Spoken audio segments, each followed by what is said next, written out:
بسم اللہ الرحمن الرحیم۔ السلام علیکم ناظرین، آج کوئی ہلکا پھلکا موضوع لے لیتے ہیں۔ ہلکے پھلکے تو روزانہ ہی ہلکے پھلکے ہوتے ہیں، لیکن ان کے اثرات بھاری بھرکم ہو جاتے ہیں۔ چیف جسٹس آف پاکستان عمر عطیہ بندیال صاحب نے حال ہی میں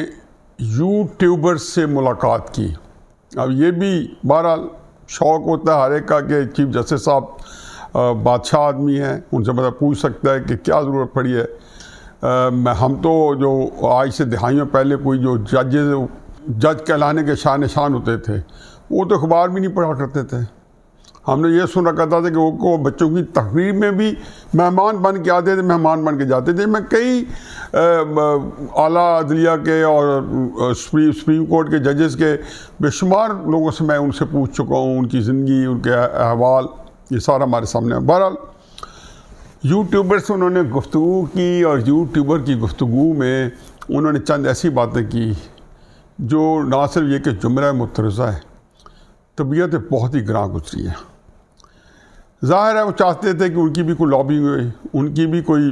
میڈیا کے اندر کوئی ایک پازیٹیو کیمپین چلے۔ وہ تو ویسے ہی تحریک انصاف جو ہے چلا رہی ہے، لیکن تحریک انصاف کا کرائسس یہ ہے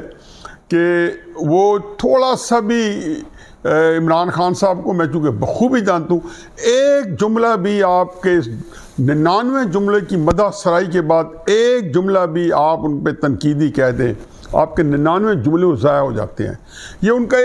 ایک زندگی کا رہنما اصول ہے، اس میں دو باتیں ہیں ہی نہیں۔ چنانچہ جیسے ہی پچھلے دنوں عمر عطیہ بندیال صاحب کو دیکھا کہ جی وہ جو 90 دن کے اندر الیکشن کرانے تھے 2 صوبائی اسمبلیوں کے،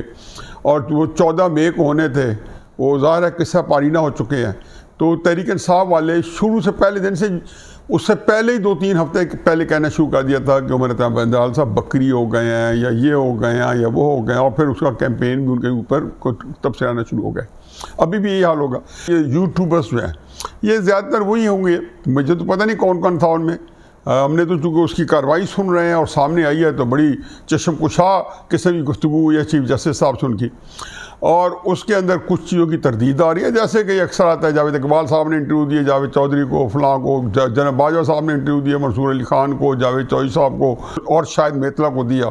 تو اس کے بعد ان کی تردید آئی کہ یہ میں نے کہا، یہ نہیں کہا۔ یہ اکثر ان کا وتیرہ ہوتا ہے، لیکن کوئی تردید یہ نہیں ہوتا کہ اس کے کانٹینٹس جو چھپ جاتا ہے کالم کی صورت میں یا گفتگو کا حصہ بن جاتے ہیں، ان کو چیلنج نہیں کرتے۔ تو چنانچہ انہوں نے کچھ کی تردید کی کہ نہیں اس میں 70% جھوٹ ہے، فلاں ہے۔ تو اس کے اندر جو قابل اعتراض باتیں وہ یہ ہے کہ ایک تو انہوں نے خیر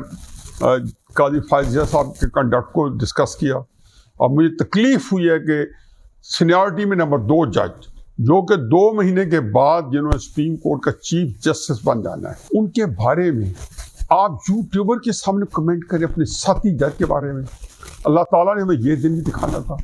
فرماتے ہیں کہ جی قاضی فائزیہ صاحب جو ہیں وہ بات نہیں مانتے۔ عمر عطیہ بندیال صاحب بنیادی طور پہ ایک نرم طبیعت کے آدمی ہیں، انتہائی شریف النفس ہیں، بہت ہی اچھے فیملی بیک گراؤنڈ کے ہیں۔ میں حقیقت ہے کہ ان کی بے شمار چیزوں کا یہ جو پیچھے سارا کنڈکٹ ہے، پاناما اور زائی سیرے، اور جس کے وہ پورے گینگ کا حصہ بنے، ایک مافیا کا حصہ بنے، جس کے بارے میں حامد خان صاحب جو ہیں کل حامد میر صاحب کو انٹرویو دیا کیپٹل ٹاک جو جیو ٹی وی کے اوپر، اس پہ بھی تھوڑی سی بات کریں گے ابھی، بلکہ اسی پہ ہی ہم نے اختتام کرنا ہے۔ تو یہاں پہ انہوں نے عمر عطیہ بندیال صاحب، انہوں نے پچھلے 4-5-6 سالوں میں جو کچھ کی حقیقت، جو انہوں نے عزت، تکریم، وقار، اس کو ان کو بڑی ایک ذوق پہنچا ہے۔ بہت سی جگہوں پہ بہت ساری باتوں میں صاف پتہ لگتا تھا کہ وہ جو ہمارے ہاں جو پورا ایک سازشی نظام تھا جو باجوہ کے وقت میں اور فیض حمید کی زیر نگرانی کلائمیکس سے پہنچ گیا تھا، یہ اس کا حصہ تھے۔ بلکہ یہ تو قاضی فائزہ کو نکلوانے کے لیے اتنے سرگرم رہے عمر عطیہ بندیال صاحب، اس بات پہ بڑے نالاں تھے کہ میں قاضی فائزہ صاحب کو ان کے عہدے سے برطرف کیوں نہیں کروا سکا۔ بہرحال قاضی فائزہ صاحب کے بارے میں ان کے جو کمنٹس ہیں وہ بھی یوٹیوبر کے سامنے، کوئی چھوٹی عمر کا بچہ ہوگا، کوئی درمیانی عمر کا ہوگا، میں سمجھ سکتا ہوں کہ یوٹیوبرس کے اندر میچورٹی کا شاید وہ لیول بھی نہ ہو۔ بہرحال پچھلے 7-8 سال کی جو کمائی ہے عطیہ بندیال صاحب سپریم کورٹ میں، وہ اچھے الفاظ سے یقیناً یاد نہیں رکھی جائے گی۔ ساتھ ہی انہوں نے کہا جی کہ عمران خان صاحب نے بیوقوفی کی، حماقت کی ہے اسمبلی میں، ڈیزالو کر کے پنجاب کی اور کے پی کی. بھائی چیف جسٹس صاحب آپ نے تو انصاف دینا ہے, آپ نے تو قانون کے مطابق بنانا ہے کہ یہ سیٹ ڈیزالو ہوئی ہے غلط ہوئی, اور آپ نے اسے اپنے اندر ایک خاص طریقے سے فیصلہ بھی دیا جس سے کچھ لوگ نالا ہیں اور کچھ لوگ آپ کے ساتھی ججز جو ہیں آج بھی جب فیصلہ وہ اس پہ بھی بات کرتے ہیں کہ جب ایک ریٹرن جو پہلا آرڈر آیا ہے, شارٹ آرڈر آیا ہے, یہ 9 رکنی بینچ 6 رکنی بینچ میں تبدیل ہوا ہے, تو اس میں قاضی فیاض صاحب کے اور منصور علی شاہ صاحب کے اور طارق مسعود صاحب کے ریمارکس دیکھیں. پہلے بھی ہم اس کو ڈسکس کر چکے ہیں, آج پھر اس فیصلے میں سر جو ویب سائٹ ہٹا دیا گیا تھا, آج آفیشیلی اس کا حصہ ہے, اس کا اٹیچڈ ہے, اس کے اندر اس کے ریمارکس دیکھیں انہوں نے کیا کیا کہا ہے کہ جی آپ نے متنازع بینچ بنانے میں ایک نیا نام پیدا کیا. چنانچہ آپ نے تو اسی متنازع بینچ کے ہی تناظر میں تو کہتے تھے کہ آپ نے ان کو 14 مئی کا الیکشن کرائی, باقی آپ نے قانون کے مطابق فیصلے کیے. صحیح کی ہے, 90 دن کے اندر قانون کہتا ہے, آپ نے اس کا ایک بڑا پاس کیا, آپ کا اس کو کوشش کی کہ کسی طریقے سے نافذ العمل ہو سکے. لیکن یہ آپ کو کس نے حق دیا ہے کہ آپ جو ہے عمران خان صاحب کی سیاست کے بارے میں اپنے حکیمانہ مشوروں سے نوازیں اور یوٹیوبر کو نوازیں, کیا غلط ہے کیا نہیں ہے. آپ کو معلوم نہیں کہ آپ اس وقت پاکستان کے سب سے قاضی القضاء ہیں اور ایسی کرسی بیٹھے ہیں جو پورے پاکستان میں انصاف کا سب سے بڑی نشست ہے.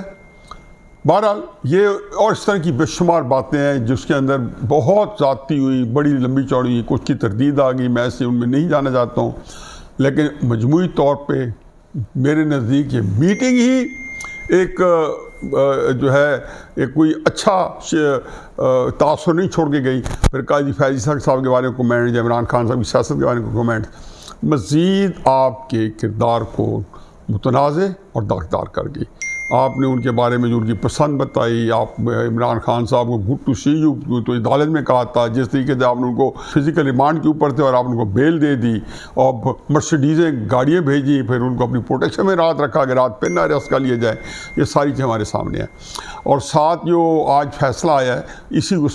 اس میں دوبارہ میں دہراتا چلوں کہ اس فیصلے نے مزید ان چیزوں کو اجاگر کیا ہے جو عمر طاہر بندیال صاحب, اجاز الحسن صاحب, منیب اختر اور 4-5 کا جو ٹولہ تھا, جن میں سپریم کورٹ میں پچھلے چند سالوں سے بہیمانہ طریقے سے سفقانہ طریقے سے پاکستان کے نظام کو تتر بتر کرنے میں معاون رہے. اور حامد خان صاحب کا جو کل کا انٹرویو تھا, میرا خیال ہے حامد خان صاحب کو میں ہمیشہ سمجھتا ہوں کہ پاکستان کے اندر جو میں بڑے لوگ اس ملک نے پیدا کیے ان میں حامد خان صاحب ہیں. تحریک انصاف کے سینئر رہنما ہیں, 1996 سے جب سے تحریک انصاف بنی ہے آئے ہیں,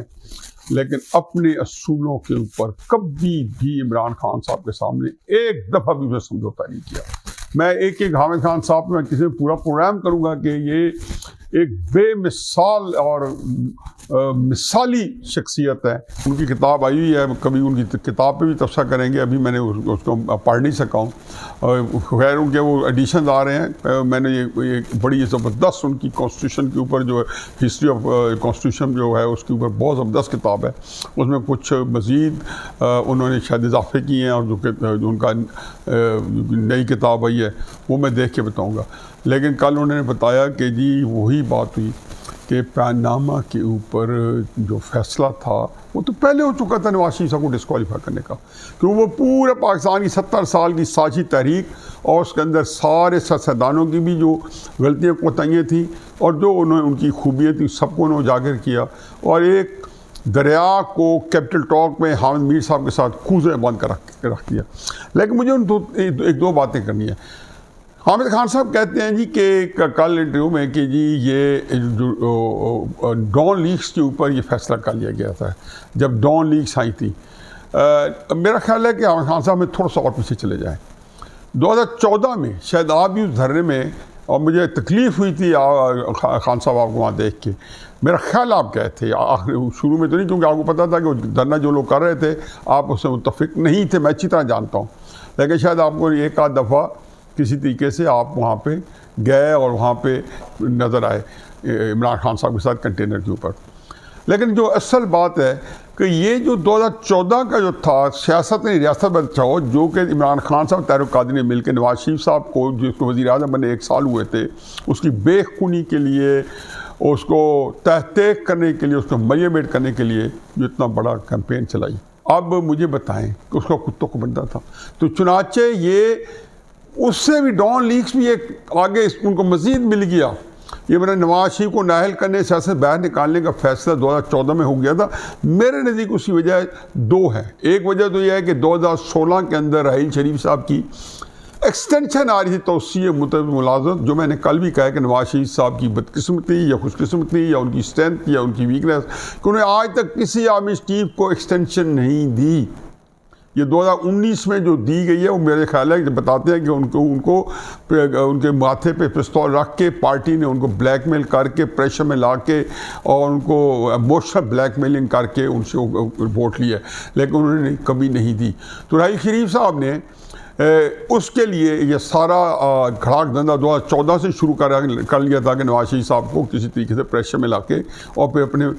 مطالبات جو ہے یا اپنے مرضی کے مطابق چلایا جائے. لیکن اس سے بھی ایک اور میرا خیال میں واقعہ ہوا ہے, اور وہ ہے جنرل مشرف صاحب کے خلاف غداری کا کیس, اور جو سپریم کورٹ نے وفاقی حکومت کو کہا آپ دائر کرو, انہوں نے دائر کیا. اور فوج کی دیکھیں جی ناراض ہو جاتے ہیں کہ مشرف صاحب نے تو غداری کی ہی نہیں ہے. اس ملک کی ماں بہن ایک ہو گئی, باجا بجا کے چلے گئے, لیکن کوئی ان کو پوچھنے والا نہیں ہے کہ ان کے پیٹی بھائی ہیں. اور تو چھوڑیں, جنرل باجوہ جیسے جنرل عاصم منیر کے لیے ایک بارودی سرنگیں بچھا کر پورے فوج کے انسٹیٹیوشن کو نمائندہ کا کیا ہے, جو فوج کے اندر اس کا بہت بڑا کورٹ مارشل ہے, وہ بھی بیٹھا نہیں تھا. 29 مئی کو یوم تقدیس شہداء جو منا رہے تھے ہم, اس کے اندر اسٹیج پہ ایسے کرو فر کے ساتھ بیٹھے تھے جنرل عاصم منیر کے ساتھ, علامہ اللہ حافظ. تو یہ ایک بڑی عجیب بات ہے. تو ایک حامد خان صاحب یہ باتیں جو ہے نا, اس کا جو آپ نے پہلے کہا نا کہ شروع سے ہی ایک ہی میرا ہے کہ جی 7 جنوری 1951 سے جب سے پاکستانی فوج تک وجود میں آئی ہے, اس کا ایک انکوائری کمیشن ہو, اس کے ایک انالیسس ہو, تجزیہ ہو, اور آپ جیسے لوگ اس میں ممبر ہوں, ججز ہوں, فوج کے اپنے جرنیل ہوں, اور بتائیں کہ یہ کون سے وہ رہنما اصول تھے, ہٹ درمیاں تھی جس کی وجہ سے پاکستان کو آج ہر 2-4 سال بعد ہم یہ کہہ رہے ہوتے ہیں کہ پاکستان بچتا ہے یا مرتا ہے, اور اس کا کون ذمہ دار ہے. یہ جو یہاں یہ جو پہنچا عمران خان نے کیا ہے, جو 2018 کا الیکشن جو رگ ہوا ہے وہ عمران خان نے کیا تھا. جو نواز شریف صاحب کو الزام لگے ہیں, جو لگاتے ہیں, انہوں نے کی ہیں. انہوں نے ہر چیز کا غلط انٹرپریٹ کی, ہر چیز کو ان کی اسٹرینتھ کو ان کو ویکنیس کر کے بتایا, اور جو انہوں نے پاکستان کے کا باجا بجا کے رکھا. اللہ کرے کسی دن یوم صاحب آ جائے. وما علینا الا البلاغ.